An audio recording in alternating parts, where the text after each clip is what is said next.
لو جی اے ایک آیت جڑی ہے نا سورۃ البقرہ کی آیت نمبر 28 آپ کے انڈیا پاکستان بنگلہ دیش کے بالخصوص اور باقی پوری امت مسلمہ کے بالعموم عقائد کو پیسیفک اوشن میں پھینک دیتی ہے.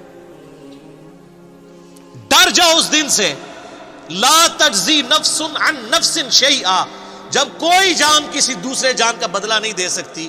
ولا یقبل منہا شفاعہ، نہ کوئی دھونس کے ساتھ شفاعت کر سکتا ہے. ولا یؤخذ منہا عدل، نہ کسی سے کوئی معاوضہ قبول کیا جائے گا. ولا ہم ینصرون، اور نہ کوئی کسی کا مددگار بن سکے گا. 4 چیزوں کا انکار آ گیا. اونٹ پیر توڑے کتنے گئے؟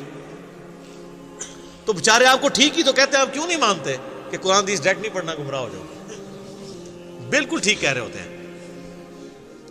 ان کی ڈاکٹرن میں آپ گمراہ ہو جائیں گے اور قرآن کی ڈاکٹرن میں ہدایت پہ آ جائیں گے. یہ بھی سورۃ الاعراف میں آیت آئے گی کہ جس کا گیئر الٹا لگ جائے، اللہ تعالیٰ فرماتا ہے اس کو ہدایت کا راستہ گمراہی نظر آتی ہے، گمراہی کا راستہ ہدایت نظر آتی ہے.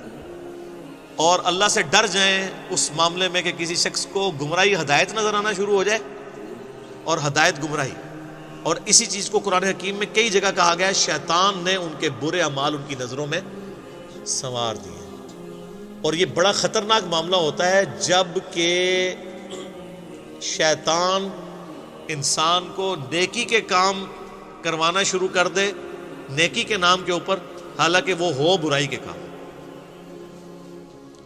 سلطانہ ڈاکو، بڑے اسمگلر، بڑے بڑے پراپرٹی ڈیلرز لوگوں کی زمینیں ہتھیا کے 1 لاکھ بندے کا دسترخوان چلا رہے.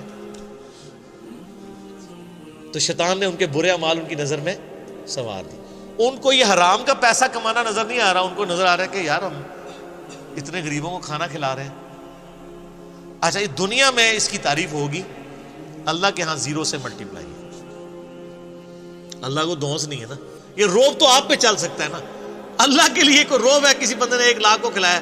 سر، جو روزانہ لاکھوں ویل مچھلیوں کو کھانا کھلا رہا ہے پیسیفک کے اندر اور اٹلانٹک کے اندر، جو ایک چھوٹے ویل مچھلی کی جو ایک وقت کی خوراک 500 کلو گوشت ہے، آدھا ٹن ایک وقت کا چھوٹی ویل کھاتی ہے، جو ملینز آف ٹن گوشت لاکھوں ویلوں کو روزانہ کھلاتا ہے، اس کے سامنے 1 لاکھ کا دسترخوان تو ایک ویل مچھلی سے پورا ہو جاتا ہے. اس کو کوئی یہ کہے گا کہ نہیں میں 1 لاکھ بندے کو کھانا کھواتا تھا، اور کہاں سے کھلاتا تھا؟ اس کے دیے ہوئے میں سے،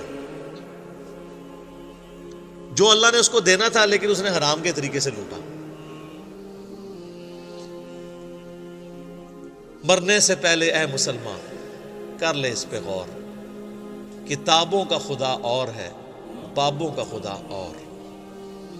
سر، قرآن کی ہر آیت کے بعد جیسے ایک گول دائرہ ڈلا ہوا ہے نا، ایک چھوٹا سا اسٹیرک لگا کے نا سائڈ پہ یہ شعر لکھ دیا جائے اردو کے اندر، کم از کم پنچ کرے آپ کے دماغ کو. اور میں کہتا ہوں کہ سوائے سعودیہ کے اور عرب ملکوں کے کسی ملک میں قرآن بغیر ترجمے کے چھاپنا حرام ہونا چاہیے. یہ گورنمنٹ کا کام ہے. آپ کیوں لوگوں کو طوطا بنانا چاہتے ہیں؟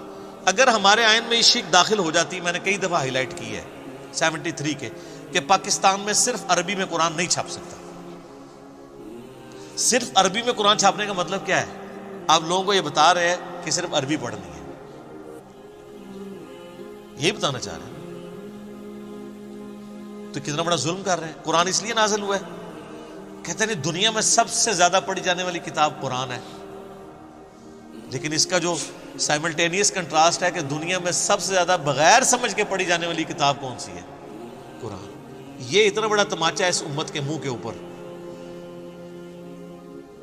تو قرآن انڈیا، پاکستان، بنگلہ دیش کے اندر، رشیا کے اندر، ایران کے اندر بغیر ان کی نیٹو لینگویج کے ترجمے کے چھپنا ہی نہیں چاہیے. بلکہ گورنمنٹ کا کام ہے کہ صرف عربی میں جو قرآن چھپے ہوئے یہ ریٹریو کریں مسجدوں سے، اور اس کی بجائے وہ رکھیں. کتنا خرچہ ہو جاتا ہے. سعودیہ والے دیکھیں نا، جو بندہ حج عمرے پہ جاتا ہے، حج والوں کو تو وہ ایٹ لیسٹ قرآن پاک ان کی زبان میں دیتے ہیں. چائنیز آئے ہوئے ہیں تو چائنیز کو چائنیز لینگویج میں دیں گے، ملائی لینگویج میں دیں گے ملیشینز کو، پاکستانیوں کو اردو ترجمے والا دیتے ہیں. ہماری گورنمنٹ نہیں کر سکتی، کوئی خرچہ نہیں ہے. ایک مسجد میں کتنے قرآن زیادہ رکھے ہوتے ہیں؟ 15-20، اس سے زیادہ نہیں ہوتے۔ 15-20 قرآن تو ایک محلے میں لوگ خود خرید کے وہاں پہ رکھ سکتے ہیں ترجمے والے۔ صرف گورنمنٹ اس کے اوپر چلان کرنا شروع کر دے کہ بغیر ترجمے والا قرآن جس کی مسجد سے ملا اس مولوی کو اندر کریں گے۔ اچھا سر، یہ اناؤنسمنٹ ہونا تو آپ دیکھیے گا سب سے زیادہ مخالفت کون کریں گے؟ کیوں؟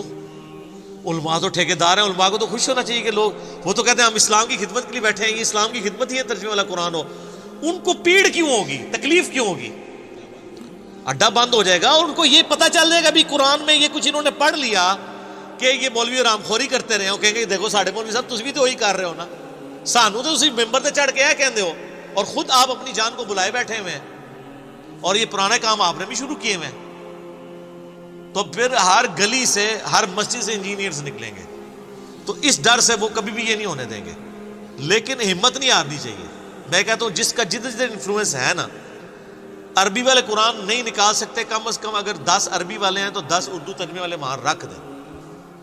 کل کو کوئی، اور اردو اور ترجمے والے قرآن کے ساتھ سب سے بڑا مسئلہ یہ ہے کہ یہ غلاف میں لپیٹے ہوئے ہوتے ہیں، وہ ویسے ہی نہیں کوئی کھولتا، کون اینج کر کے کھولے پھر اینج کر کے بند کرے۔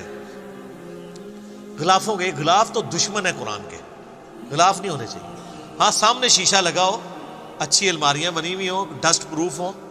قرآن کے اوپر غلاف کا کیا تک لگتا ہے؟ آپ خود مجھے بتائیں نا، 2 قرآن پڑھے ہو، ایک غلاف میں اور بغیر غلاف کے، آپ غلاف والے کو ہاتھ لگائیں گے؟ اتنا ٹائم کس کے پاس ہے یار؟ لیکن سعودیہ میں آپ دیکھیں نا، خصوصاً حرمین کے اندر میں نے دیکھا ہے، کمال کام کیا ہوا انہوں نے۔ پیتل کی خوبصورت چھوٹے سائز کی انہوں نے اتنے سائز کی رکھی ہوئی ہیں الماریاں جو سامنے سے کھلی ہوئی ہیں، اور روزانہ ان کی صفائی ہوتی ہے، ڈسٹنگ ہوتی ہے، قرآن جتنے رکھے ہوئے ہیں ان کی۔ اور جیسے ہی کوئی ایسا موسم آتا ہے نا جس میں ہیومیڈیٹی بڑھ جاتی ہے تو وہ شیشہ پلاسٹک جو ہوتا ہے نا، اس کی سامنے لیئرز لگا دیتے ہیں، وقتی طور پہ لٹکا دیتے ہیں تاکہ گیلے نہ ہوں قرآن، اور پھر جب موسم کھل جاتا ہے پھر وہ ہٹا دیتے ہیں۔ مساجد کے اندر بھی، شوکیس کے اندر، میں نے نہیں، وہاں کو غلاف کے اندر میں نے قرآن نہیں دیکھا سعودیہ پورے میں کہ غلاف کے اندر قرآن پڑھا ہوا ہو۔ بالکل صحیح اپروچ ہے۔ اور آپ اس لیے عربیوں کو دیکھیں گے، عربی قرآن بہت زیادہ پڑھتے ہیں۔ نماز میں اگر 10 منٹ رہ گئے نا، انہوں نے سنتوں سے فارغ ہو گئے نا، سیدھا قرآن جا کے پڑھنا شروع کر دیتے ہیں پکڑ کے۔ یہ خیر لادہ بات ہے کہ پھر وہ مس ہینڈل بھی کرتے ہیں کہ جماعت کھڑی ہوئی ہے تو وہیں ایسے رکھ دیتے ہیں، بعض کا جوتیوں کے ساتھ ہی رکھ دیتے ہیں، یہ اس مس ہینڈلنگ لادہ بات ہے۔ لیکن قرآن یہ چاند ایک، جس نے جاہل گوار یہاں موجود ہے وہاں بھی موجود ہے، لیکن اوورال قرآن کے ساتھ جو ان کا شغف ہے نا، ظاہر ہے ان کی اپنی زبان کے اندر ہے، وہ نظر آتا ہے۔ باقی پریکٹیکلی اگر آپ کہیں کہ ان کی زندگی میں کوئی فرق پڑا ہوا ہے تو وہ تو اسی وقت پڑے گا نا جب قرآن جو ہے وہ کبھی فزکس کی کتاب چومنے سے یا صرف تلاوت کرنے سے فزکس نہیں آپ کو آئے گی جب تک آپ اس کو سمجھیں گے نہیں۔ تو سر فزکس سمجھے بغیر نہیں آ سکتے، قرآن سمجھے بغیر کیسے آ سکتا ہے جب تک آپ اس کے اوپر تفکر نہیں کریں گے۔